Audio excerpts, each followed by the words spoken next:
मैं इस अवसर पर अभिनंदन करता हूं प्रदेश की माननीय राज्यपाल जी का, जिनका मार्गदर्शन और जिनका सक्रिय सहयोग उत्तर प्रदेश के विकास के लिए निरंतर हम सबको प्राप्त होता है। भाइयों बहनों, हम सब का सौभाग्य है कि देश के राष्ट्रपति उत्तर प्रदेश के ही सपूत हैं और उत्तर प्रदेश के बारे में उनसे कुछ भी छुपा हुआ नहीं है। यहीं उनका जन्म हुआ, यहीं पर उन्होंने अपने बचपन को और अपनी जवानी को व्यतीत करते हुए लोक सेवा के कार्यक्रम के साथ, समाज सेवा के कार्यक्रम के साथ उन्होंने अपने आप को समर्पित किया। और ये भारत के लोकतंत्र की ताकत है। एक सामान्य गांव में जन्म लेकर, एक सामान्य छोटे से गांव में जन्म लेकर, सामान्य परिवार में जन्म लेकर देश के सर्वोच्च संवैधानिक पद पर जाकर के पूरे देश का मार्गदर्शन करना और दुनिया के सबसे बड़े लोकतंत्र का लोहा दुनिया के सामने प्रस्तुत करना, यह आज जो संभव हो पाया है, ये भारत के लोकतंत्र की ही सबसे बड़ी ताकत है। और आज महामहिम राष्ट्रपति जी का मार्गदर्शन हम सबको यहाँ पर प्राप्त हो रहा है।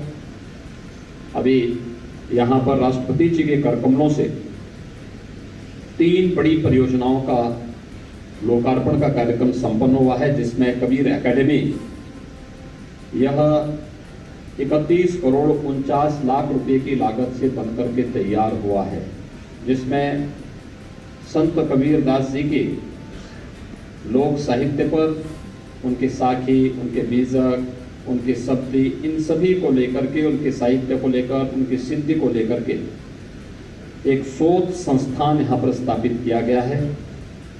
इस शोध संस्थान के माध्यम से जो भी शोधार्थी निर्गुण ब्रह्म की उस परंपरा का, जिसका नेतृत्व संत कबीरदास जी ने मध्यकाल में किया था, उस पर शोध करने का इच्छुक होगा, स्कॉलरशिप के साथ साथ उनकी यहाँ पे लॉजिंग की सुविधा भी राज्य सरकार के द्वारा उन्हें उपलब्ध कराया जाएगा। आज यहाँ पर संत कबीर अकादमी और शोध संस्थान का लोकार्पण महामहिम राष्ट्रपति जी के करकमलों से भी संपन्न हुआ।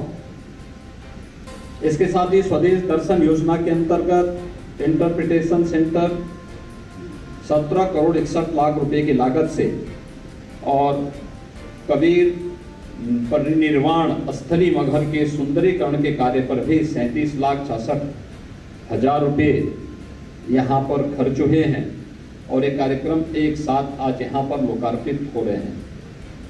हम सब जानते हैं कि आदरणीय प्रधानमंत्री जी के करकमलों से यहाँ पर इन सभी कार्यों का शुभारंभ हुआ था।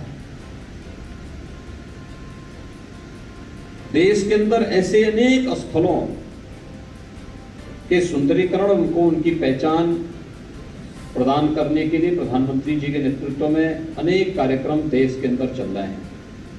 स्वदेश दर्शन का एक कार्यक्रम अपने परंपरागत उन तीर्थों का, उन स्थलों का जो हमें वैचारिक रूप से जोड़ने का कार्य करते हैं, समाज को एक नई दिशा देते हैं, उसके लिए बनाई गई भारत सरकार की पर्यटन विकास की बड़ी महत्वाकांक्षी परियोजना है, जिसका आज यहाँ पर एक बड़े प्रोजेक्ट का यहाँ पर आज लोकार्पण का कार्यक्रम भी संपन्न हुआ है।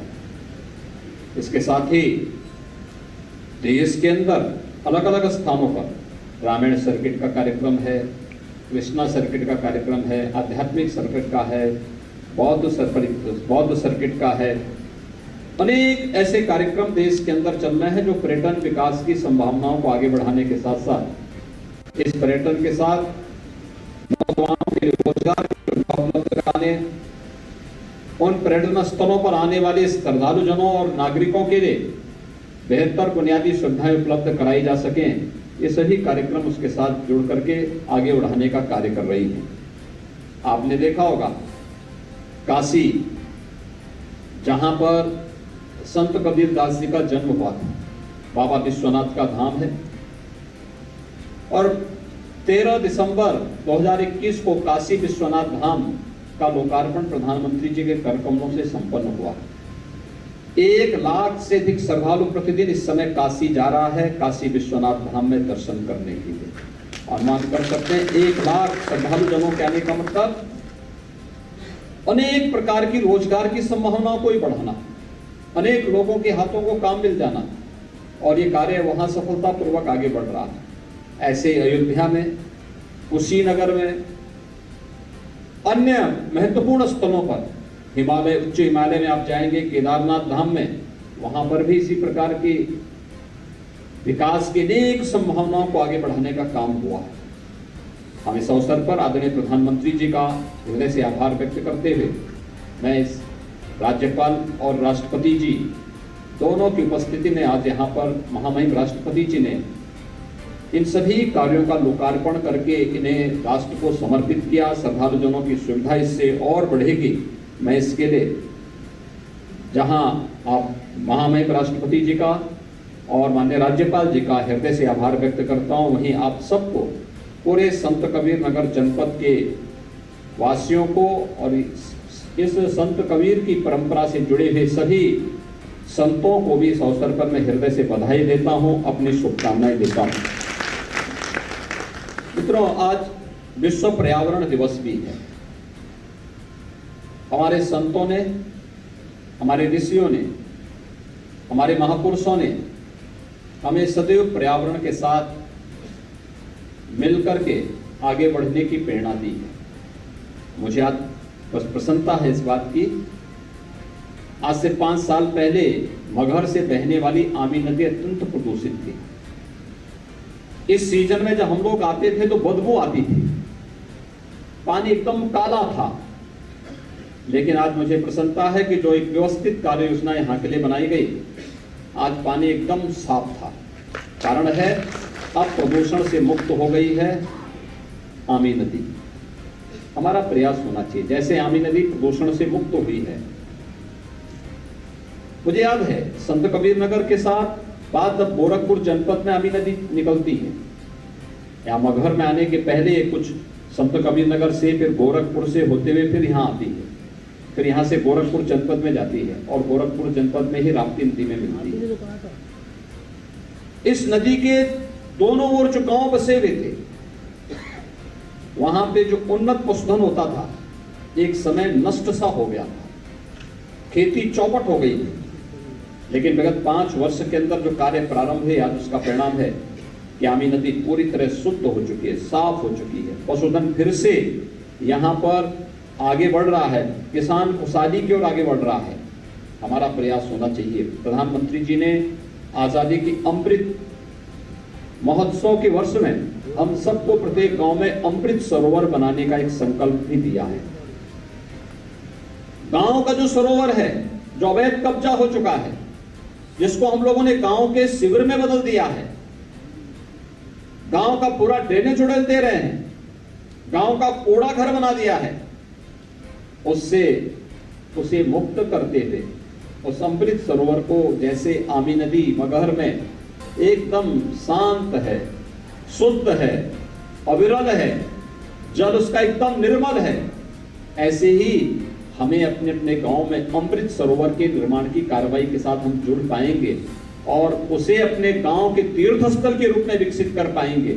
तो आप देखना, कभी भी आपके पास जल की कमी नहीं होगी, और जल है तो कल है। याद रखना, जल है तो कल है। इतनी भीषण गर्मी पड़ रही है, जहां पेड़ पौधे नहीं हो रहे होंगे या जहां पेड़ पौधे नहीं होंगे वहां क्या स्थिति हो रही होगी। यहाँ पे तो पेड़ पौधे हैं, तो भी व्यक्ति थोड़ी चलेगा, राहत लेने के लिए पेड़ के नीचे खड़ा हो जाएगा। आप अपने घर में एसी लगा सकते हैं, पंखा लगा सकते हैं, लेकिन सड़क पर थोड़े पंखा लगाएंगे। कोई एसी अपने कंधे पे लाद के थोड़े लेके जाएगा। उन स्थितियों के लिए तो हमें पर्यावरण की ही शरण में जाना पड़ेगा और इसके लिए अधिक से अधिक वृक्ष लगाना। राष्ट्रपति जी ने, राज्यपाल जी ने, मैंने भी यहाँ पे वृक्षारोपण का कार्यक्रम किया है। परंपरागत जो हमारी विरासत है, पीपल है, पाकड़ है, बरगद है, नीम है, आम होते थे, देसी आम होते थे, बड़े पैमाने पे लोग लगाते थे, पुण्य का कार्य मानते थे। हमने इन सभी जो भी वृक्ष थे, इन सभी के साथ एक आत्मीय संवाद जोड़ने का कार्य किया था। मौल श्री को हम भगवान कृष्ण के साथ जोड़ते हैं, हमने पीपल को बुद्ध के साथ जोड़ा है, भगवान विष्णु के साथ भी जोड़ा है। ऐसे ही अलग अलग देवी देवताओं के साथ हर एक वनस्पति को जोड़ने का कार्य भारत की परंपरा ने किया है। तो विश्व पर्यावरण दिवस पर हम सबको इस कार्यक्रम के साथ जोड़ना ही होगा। और जो बताया अभी डॉक्यूमेंट्री में हम बताई बात देख ही रहे थे कि संत कबीर दास जी ने तो हमेशा रूढ़िवादिता का विरोध किया।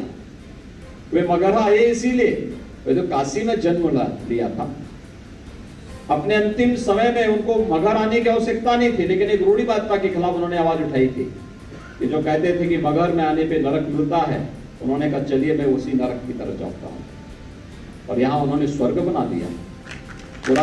मगहर में अगर संत कबीर नहीं आए होते तो यहाँ की क्या स्थिति हुई होती, क्या रहता यहाँ की? ऐसे ही वीरान रहता। लेकिन आज यहाँ पर कितना अच्छा पर्यटन विकास के कार्य हो रहे हैं। 50 करोड़ से अधिक के विकास के कार्य तो यही हो रहे हैं, इससे पहले भी हुए हैं, आगे भी होंगे। ये लगातार चल रहा है, चलने वाली निरंतर प्रक्रिया है। लेकिन हमें भी अपनी जिम्मेदारी को समझना ही पड़ेगा, और जिम्मेदारी को समझते हुए उसी कर्तव्य के प्रति आगाह किया था संत कबीर दास जी ने। काल करे सो आज कर, आज करे सो अब। यानी कार्य को टालने की आदत नहीं डालनी है।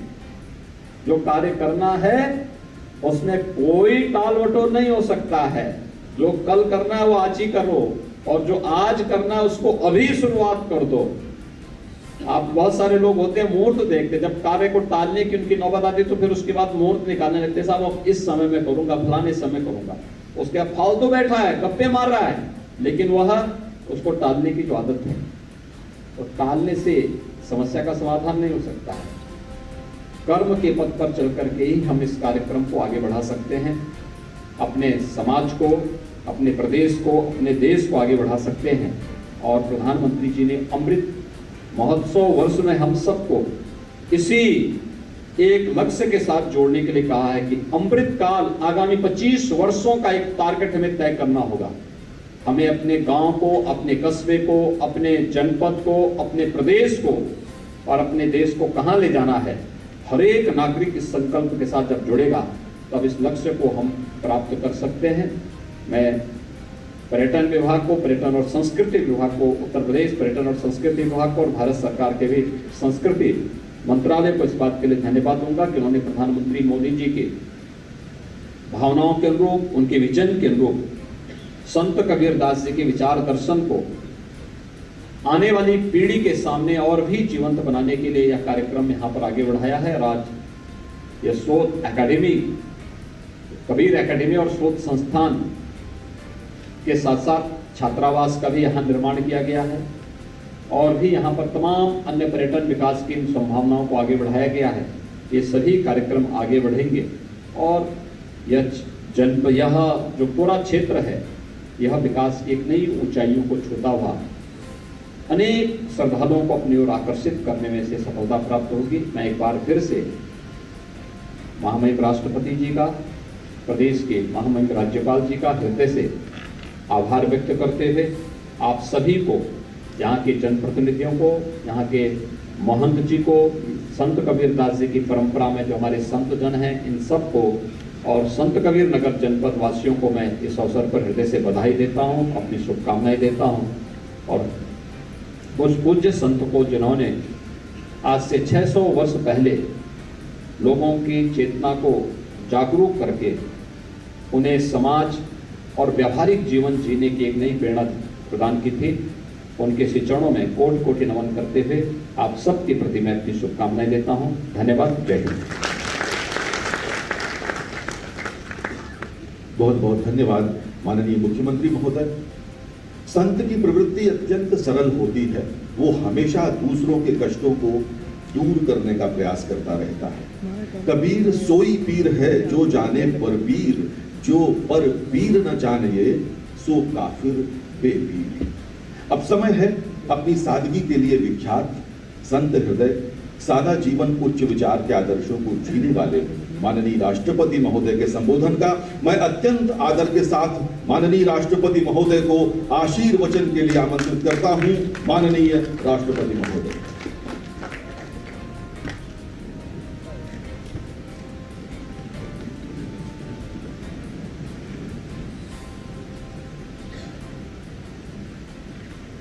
संत कबीर एकेडमी और रिसर्च सेंटर के लोकार्पण के अवसर पर प्रमुख रूप से उपस्थित उत्तर प्रदेश की राज्यपाल श्रीमती आनंदीबेन पटेल जी, प्रदेश के मुख्यमंत्री योगी आदित्यनाथ जी, प्रदेश के संस्कृति मंत्री श्री जयवीर सिंह जी, संत कबीर नगर से निर्वाचित सांसद श्री प्रवीण निषाद जी, महान श्री विचारदास जी, खलीलाबाद से निर्वाचित विधायक श्री अंकुर तिवारी जी, अन्य विशिष्टगण, इस सभागार में उपस्थित सभी देवियों और सज्जनों, साहेब बंदी।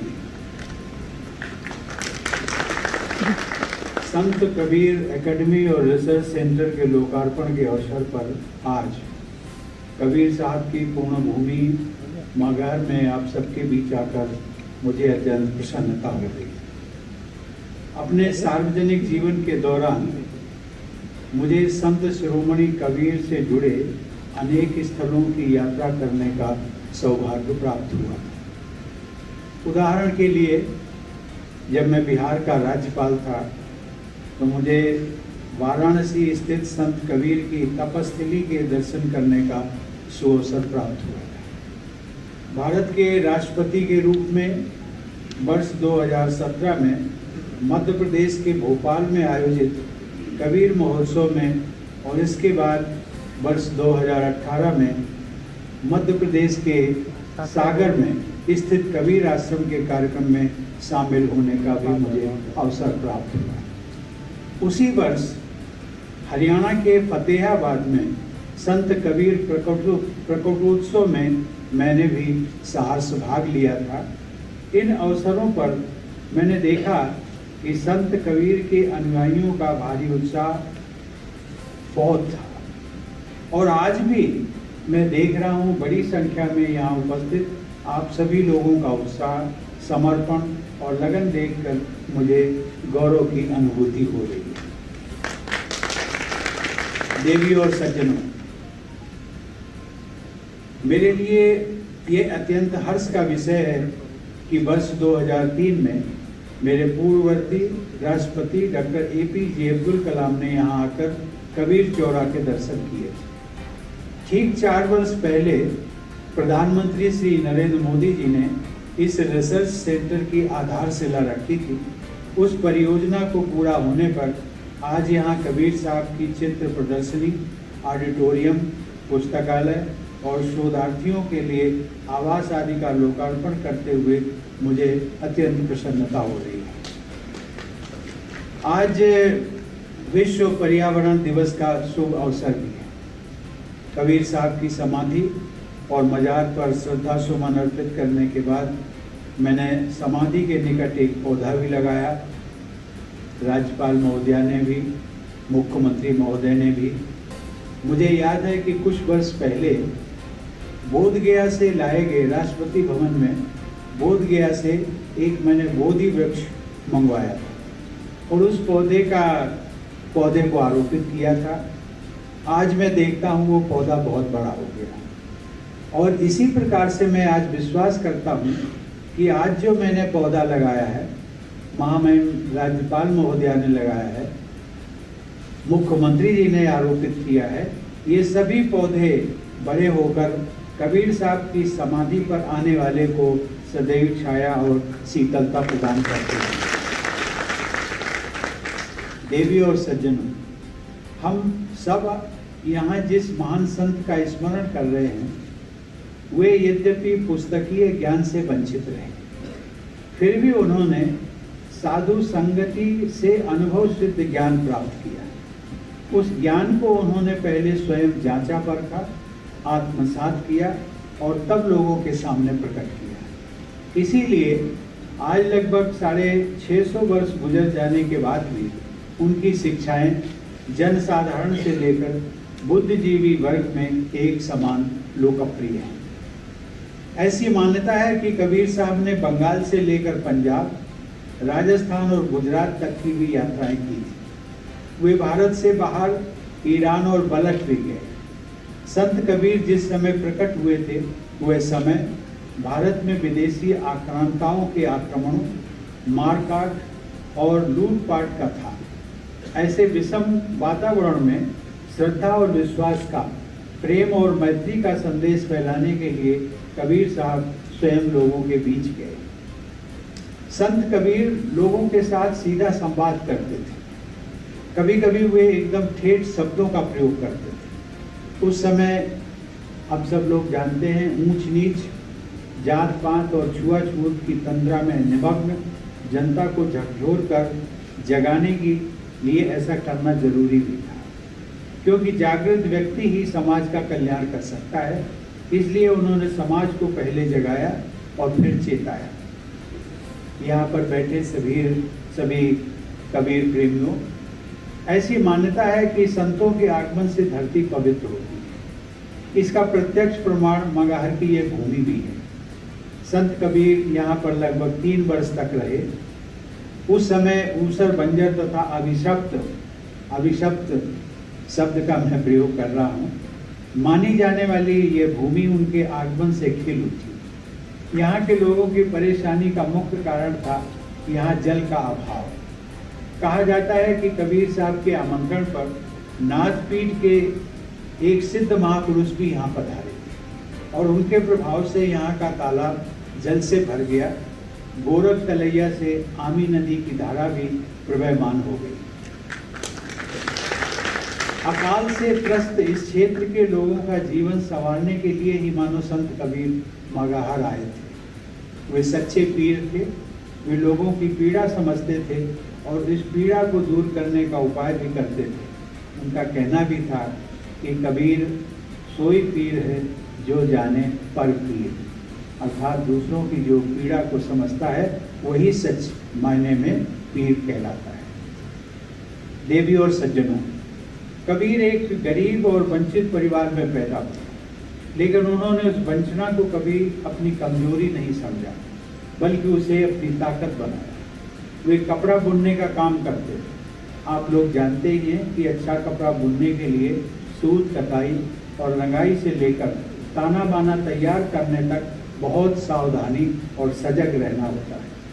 कबीर ने उस समय के विभाजित समाज में समरसता लाने के लिए सामाजिक मेलजोल की बारीक कताई की, ज्ञान के रंग से सुंदर रंगाई की, एकता एवं समन्वय का मजबूत ताना बाना तैयार किया और समरस समाज के निर्माण की चादर बुनी। इस चादर को उन्होंने बहुत सावधानी से ओढ़ा, उसे कभी मैला नहीं होने दिया और इसीलिए कहा जाता है कि दास कबीर जतन ते ओढ़ी, ज्यों की त्यों धर दीनी चदरिया।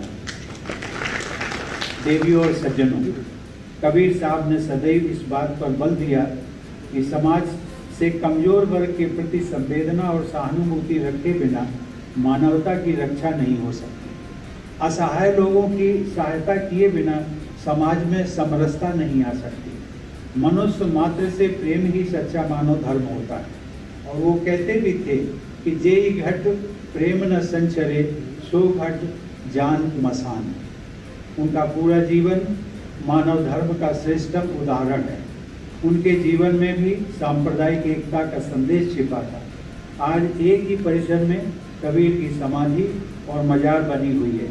सांप्रदायिक एकता की ऐसी मिसाल दुर्लभ है।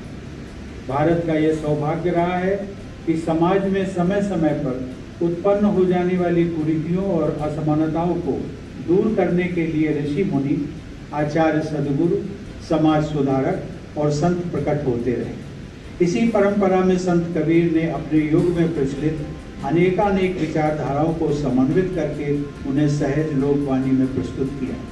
हमारे समाज ने उनकी वाणी और शिक्षा को दिल से स्वीकार किया। यह देश हमेशा ही अपने में सुधार के लिए तत्पर रहा है। इसी कारण जब दुनिया की अनेक बड़ी बड़ी सभ्यताओं का नामो निशान मिट गया, तब हमारा भारतवर्ष हजारों वर्ष की अटूट विरासत को लेकर आज भी अपने पांव पर मजबूती से खड़ा है। देवियों और सज्जनों, कबीर के समय में ऐसी मान्यता थी जिसका उल्लेख मुख्यमंत्री जी ने भी किया कि काशी में शरीर छोड़ने वाले लोग स्वर्ग में जाते थे और मगहर में मरने वाले लोग नरक में जाते थे। इस अंधविश्वास को झूठा साबित करने के लिए कबीरदास जी ने अपने अंतिम दिनों में मगहर चले आए। वो एक महान संत थे, सहज संत थे। सहज होना वास्तव में बहुत कठिन होता है। आसक्ति आसानी से नहीं छूटती।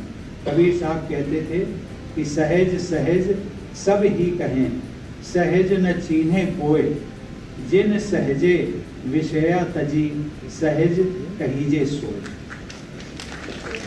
सही माने में जो उन्होंने संदेश दिया था वाराणसी से मगहर आकर के, वो संदेश एक यही था कि किसी स्थान पर रहने, निवास करने और वहाँ पर उसको कर्म भूमि बनाने मात्र से न तो आप स्वर्ग जा सकते हैं न नरक जा सकते हैं।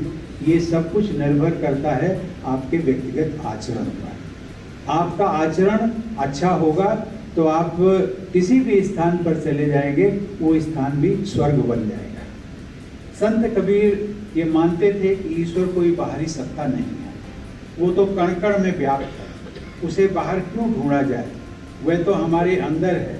बिल्कुल उसी तरह जैसे कस्तूरी का वास हिरण की नाभि में होता है। कस्तूरी कुंडली बसे, मर्ग ढूंढे बन मान, ऐसे ही घट घट राम हैं दुनिया देखत नाई। कबीर ने समाज को समानता और समरसता का मार्ग दिखाया। उन्होंने कुरीतियों, आडंबरों और भेदभाव को दूर करने का बीड़ा उठाया और गृहस्थ जीवन को भी संतों की तरह जिया। निकट अतीत में वैसा ही जीवन संत रविदास और गुरु नानक ने भी व्यतीत किया। संत कबीर की पवित्र वाणी ने सुदूर पूर्व में श्रीमंत शंकर देव से लेकर पश्चिम में संत तुकाराम और उत्तर में गुरु नानक से लेकर छत्तीसगढ़ में गुरु घासीदास तक को प्रभावित किया। देवियों और सज्जनों, मुझे प्रसन्नता है कि राज्यपाल के रूप में उत्तर प्रदेश को श्रीमती आनंदीबेन पटेल का निरंतर मार्गदर्शन प्राप्त हो रहा है। वे संत कबीर की शिक्षाओं के अनुरूप अपने आचरण से सामाजिक कुरीतियों को मिटाने के लिए सजग प्रयास करती रही। वहीं मुख्यमंत्री योगी आदित्यनाथ जी भी एक ओर अंधविश्वास एवं गैर बराबरी को दूर करने के लिए निरंतर प्रयासरत हैं और दूसरी ओर जन कल्याण के कामों में भी दिन रात जुटे रहते हैं। संयोग से आज योगी आदित्यनाथ जी का जन्मदिन भी। मैं उन्हें बधाई देता हूं और उन्हें उनके दीर्घायु और यशस्वी होने की कामना करता हूं। मुझे विश्वास है कि उनके नेतृत्व में उत्तर प्रदेश राज्य विकास और समरसता के पथ पर मजबूती से आगे बढ़ता रहेगा। मेरी शुभकामनाएं आप सबके साथ हैं। धन्यवाद। जय हिंद।